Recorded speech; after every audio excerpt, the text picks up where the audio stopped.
Едвард. Това е господин... Да. Това е господин Ваклин. Да, просто Ваклин, моля.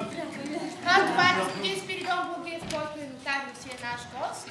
Това е Венко, който е мой съпруг. Аз съм вашето чеченен клад, вече да!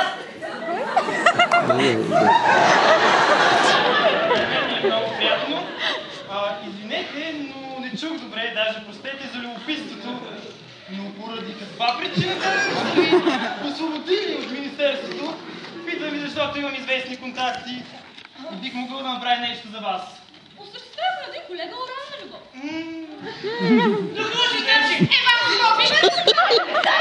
Извинете! Абе, те децата ги знаят тия работа. Аз ако бях, не щях да ви уволня, а министър щях да ви направя. За себераздаване. Да, държа чечелина. Как? Раздава си любовта, разни видове любов и стана депутатка. И ти какво харесваш ли?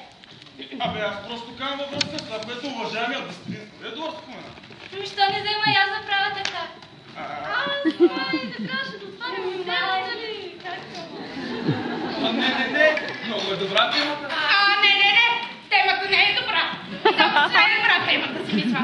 Петя, тебе какво да интересува чуждите хора, бе? Абе, господин Брънцлев е достатъчно голям човек, за да знае какво харесва и какво не.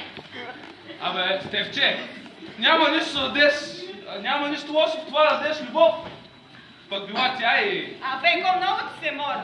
По наше време любовта знаеше друго нещо. Тя беше въпрос на дълбоки чувства. А пък по наше време трябва да духнеш или да ти духна.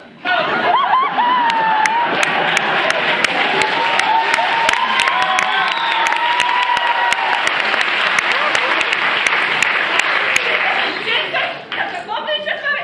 Къде? И сега се облъчи на баща.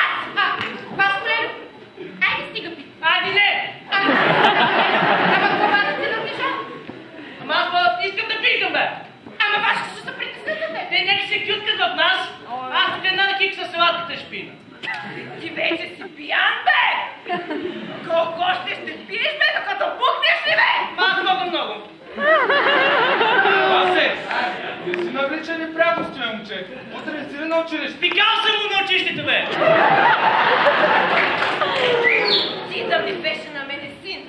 Ще видиш ти тогава. Ожава да идем във вещица! Хайде на кънта на парчета да те пусна в комина. Истата веща така. Абе, ти не го не ме разбеш, ела ти тука, бе! Ела, бе!